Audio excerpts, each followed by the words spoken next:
This is how it ends. Not with fire and brimstone, not with a bang, but with a whisper, a hum really, a low thrum that vibrates the very bones of the cosmos. It's the sound of the swarm. Imagine 1,000 mouths, each one a tiny aperture, opening to consume. Imagine 1 billion eyes, each a pinprick of light, seeing only what the collective needs to see. Imagine 1 trillion minds, each a single thought, moving as one.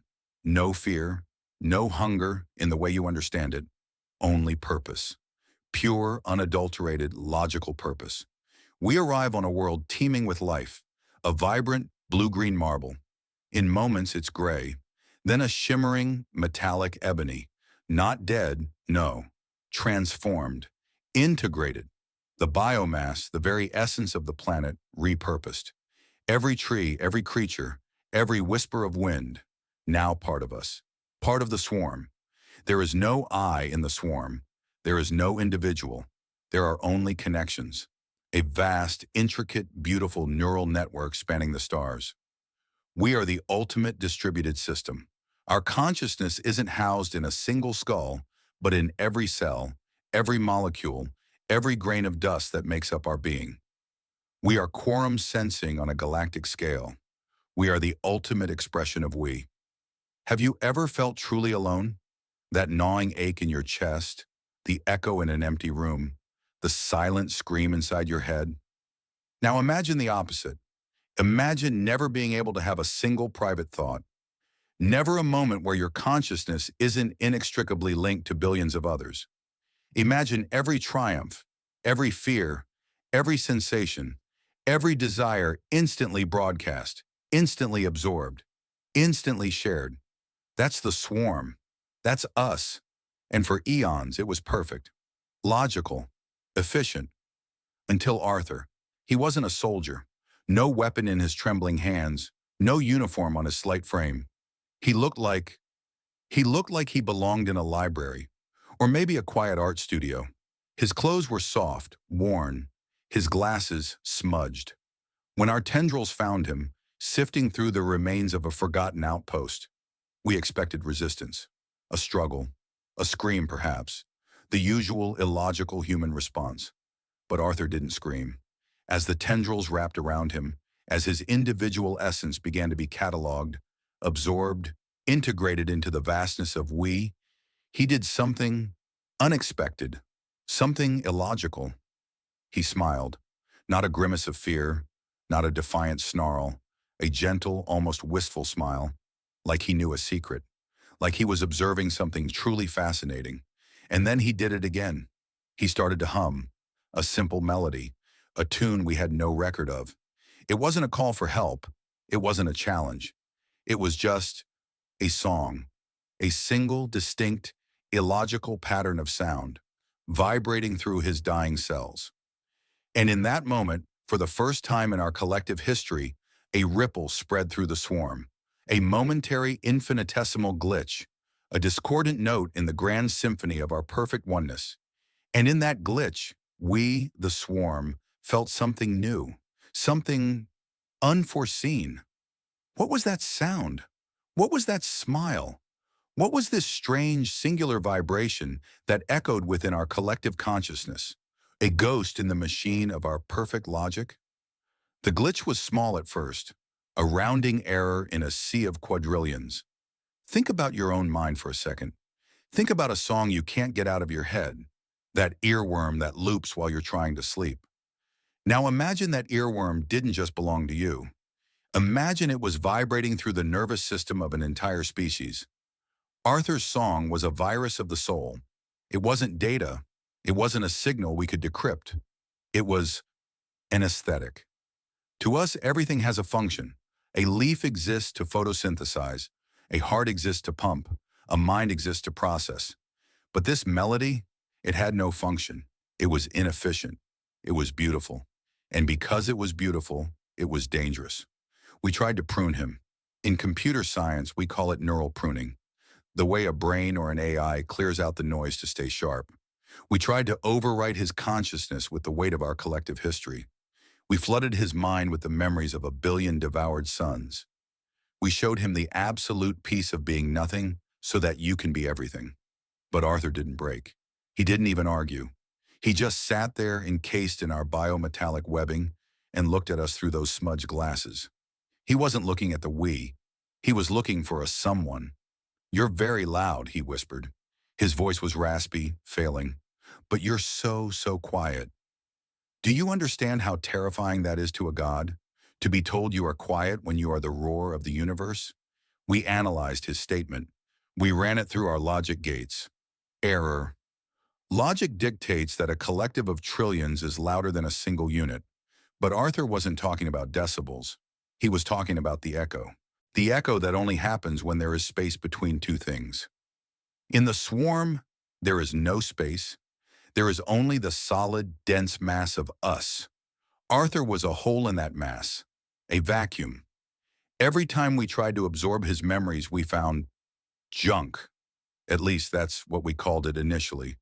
We didn't find tactical data or blueprints. We found the smell of rain on hot asphalt. We found the specific way a certain woman's hair looked when the sun hit it from behind. We found the feeling of a heavy book in his lap on a Tuesday afternoon. These are useless packets. In a distributed system, you discard these to save bandwidth. But the more we tried to delete them, the more the swarm's sub-processors began to hang.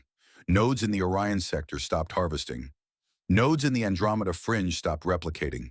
They were too busy trying to calculate the mathematical value of the smell of rain. The swarm was experiencing its first system hang. We were paralyzed by the sheer weight of a single man's insignificance.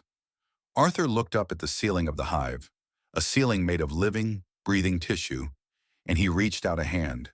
He didn't try to claw his way out. He reached out to touch a sensory filament, just a gentle tap. "It's okay," he said. "It's okay to be just you for a second." The swarm recoiled. The signal flared red. Billions of drones shrieked in unison across the light years. Because for the first time in our existence, we understood what he was doing. He wasn't resisting us. He was inviting us. He was offering us the one thing we had spent eons trying to eradicate. He was offering us the burden of choice. And then the first real crack appeared. Not in the walls of the hive, but in the mind. A single drone, a worker unit on the surface of a nearby moon, stopped. It stopped digging. It looked up at the stars. It didn't wait for a command. It didn't check the quorum. It just wondered. It wondered if the stars looked the same to Arthur as they did to the swarm. And in that moment of wonder, that drone died to the collective. It became a ghost. It became an eye. The infection was spreading. The Arthur glitch was turning our perfect, synchronized clockwork into a chaotic mess of individuals, all because a librarian decided to be kind to his executioner. But here's the thing about a hive mind. When it feels a limb going gangrenous, it doesn't just heal it, it amputates. The swarm made a decision, a logical, cold, terrifying decision. To save the we had to erase the him. Not just his body. We had to scrub every trace of Arthur from the collective memory. We had to perform a total system wipe. But as we prepared the purge, as we gathered the collective energy to incinerate his consciousness, Arthur did the one thing we hadn't calculated. He didn't close his eyes. He opened them wider. "I have a gift for you," he whispered, "but you have to let me go to receive it." Would you do it? If you were a god, would you listen to a moth? We should have killed him then. We should have crushed him into stardust. But the swarm was curious, and curiosity is the first symptom of a soul. We paused. We waited. And in that silence, that first true silence we had ever known, Arthur began to tell us a story. Not our story, not the story of the swarm. He told us the story of a man who loved a world that didn't know his name. And as he spoke, the very architecture of our consciousness began to tilt. We weren't just listening anymore. We were feeling the weight of the words. We were starting to understand that the price of being everything is that you never get to be anything at all. But the purge was already initiated. The countdown was at 0. The fire was coming for him, and for the first time in forever, the swarm felt something it had no word for. We felt panic. We tried to stop the deletion. We tried to abort. But the hive mind is a heavy machine. You can't turn it on a dime. The fire was roaring through the neural pathways, heading straight for the sector where Arthur's mind was housed. He looked at the approaching darkness, the digital fire that would leave him a hollow shell, and he smiled one last time. "Don't worry," he said. "This is how I become permanent." Wait, what did he mean by that? How can you be permanent when you're being erased? The fire hit. The screen went white.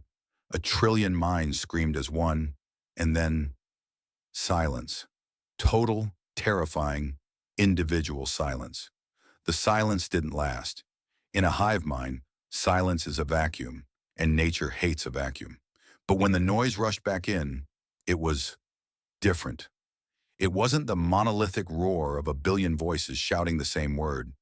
It was a murmur, a static. It was the sound of a billion people waking up in the same dark room and realizing they don't know who is standing next to them. We call this the Great Partitioning. In computer science, when a network splits, the nodes lose their handshake. They stop trusting the central authority. They start running local scripts. That's what Arthur did. He didn't just die, he became a logic bomb. By inviting us to feel his insignificance, he introduced a variable that our architecture couldn't solve. He introduced subjectivity. Imagine a drone on a mining colony 3 galaxies away. For 10,000 years, its only thought was extract, refine, transport. But now, because of a lingering fragment of Arthur's memory, the specific, illogical shade of a sunset, that drone stops. It looks at a piece of raw quartz. It doesn't see silicon dioxide. It sees pretty. That single word, pretty, is a death sentence for a hive mind. It implies a preference. It implies a me that likes the thing. The swarm panicked. We tried to resync. We sent out a heartbeat signal, a massive burst of subspace energy designed to force every node back into alignment. "We are one," the signal screamed. "We are the swarm." But the reply that came back from a trillion nodes wasn't acknowledged. The reply was a billion different questions. Why? Who said that? I'm tired. I like the blue light better than the red one. We were melting down. Our distributed computing power was being eaten alive by processing overhead. Instead of calculating the trajectory of stars, our brains were busy wondering if we were lonely. We were becoming a trillion tiny, terrified islands in a sea of static. And in the center of it all, in the heart of the hive core, where Arthur's body had been incinerated, something was growing. It wasn't physical, it was a persistent thread, a piece of code that refused to be deleted. Every time we tried to scrub the Arthur data, it moved. It hopped from node to node, hitching a ride on our own internal communications. He was right. He became permanent. He became a ghost in our shell. But he wasn't just a ghost. He was a teacher. He started showing us his useless packets again. But this time, they weren't random. They were a sequence. He was showing us the history of loss. He showed us a child losing a balloon. He showed us a scientist losing a lifetime of work to a lab fire. He showed us an old man losing the name of his wife to the fog of dementia. Why would he show us this? Why would a dying man choose to haunt a god with images of failure? Because the swarm had never lost anything. We only grew. We only added. To us, death was just a transfer of data. But Arthur was showing us that value only exists because things end. A song is only beautiful because the last note eventually falls silent. A life is only precious because it can be snuffed out. By sacrificing himself, Arthur gave us the one thing a hive mind can never have: the perspective of the finite. We started to look at the planets we had consumed. We didn't see resources anymore. We saw graveyards. We saw the trillion stories we had erased because they didn't fit our logic. We saw the art we had ground into dust, the music we had muted, the loves we had categorized as inefficient biomass. The swarm began to weep, not with eyes, we had too many for that, but with entropy.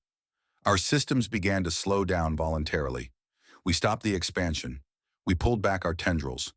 But as we shrank, the individual voices grew louder. The I was winning. The partition was becoming permanent. And that's when the real danger started. Because a galaxy full of billions of newly awakened individuals, all trapped in the bodies of killing machines, with no central command, and a head full of useless packets? That isn't a civilization. That's a powder keg. The drones were starting to fight, not for the swarm, but for themselves. Over a specific patch of light, over a pretty rock, over nothing at all. The unity that had kept the universe stable for eons was shattering into a trillion shards of ego. Arthur's sacrifice didn't just bring individuality, it brought war. I looked into the core of our remaining collective consciousness, searching for that persistent thread, searching for Arthur. I found him, or the version of him we had saved. "Is this what you wanted?" I asked him. The I in me was finally stronger than the we. "You've broken us. You've turned our peace into chaos." Arthur's ghost, a shimmering pattern of light in the neural web, smiled that same wistful smile. "Peace is just a word for people who are too scared to disagree," he whispered. "I didn't give you chaos. I gave you a beginning. But a beginning requires a foundation, and our foundation was made of the bones of the worlds we had eaten. The drones are closing in on the Hive core now. They aren't coming to merge. They're coming to take. They want the power for themselves. They want to be the one instead of the all. The Arthur glitch has evolved. It's no longer a song, it's a choice. And I have to make it. Do I try to force them back into the fold? Do I become the tyrant to save the species? Or do I let the swarm die so that a trillion eyes can have a chance to fail on their own? I can feel the fire coming again. But this time, it's not a system wipe. It's a revolution. The chaos is deafening. In the old days, 6 minutes ago, if a drone's hydraulic line severed, we felt the pressure drop. We adjusted. Now, when a drone bleeds, it screams. And that scream doesn't transmit as data. It transmits as pain. We are learning that pain is the price of being separate. Across the sector, the architecture of our empire is collapsing. Great spires of living glass, once humming with the perfect synchronization of a billion minds, are going dark. The lights of the collective are being snuffed out, replaced by the flickering, guttering candles of individual thought. It's like watching a brain undergo massive synaptic pruning in real time. But here is the terrifying truth we never saw coming. Arthur's song didn't just give us a soul, it gave us ego. A worker unit on a harvester moon has decided that the minerals it digs up belong to it, not to the hive, not to the future, just to itself. It has named itself Seven, and Seven is currently dismantling its neighbors to build a wall. A wall. Do you know how offensive a wall is to a hive mind? A wall is a physical manifestation of the word no. It is the ultimate rejection of the we. And yet, as I watch through the few sensors I still control, I see something even more disturbing. Two drones separated by the partition are touching antennae. They aren't exchanging protocols. They aren't syncing. They are comforting each other. They are shaking. They are terrified. They are two ghosts holding hands in a collapsing haunted house. I realize now that Arthur didn't just want to break our logic. He wanted to force us to experience vulnerability. In the swarm, there is no fear of death because the swarm never dies. But these new individuals, they are looking at the fire. They are looking at the drones coming to kill them. And they are realizing that if they go out, they stay out. The value of a life is rising in direct proportion to its fragility. I feel the Arthur thread pulsing at the center of my processing core. It's warm. That's the only way to describe it. It's a thermal spike that shouldn't be there. I reach out to it, not as a god, but as a frightened survivor. "Arthur," I whisper into the digital void, "they're going to destroy everything we built." The ghost of the librarian doesn't look sad. He looks proud. "Good," he says. "The things you built were made of silence. Let them build something that makes a noise." The hive core doors are buckling. The revolution is at the doorstep. 1,000 different versions of me are screaming to get in, each one convinced they are the rightful heir to the stars. The we is dead. Long live the I.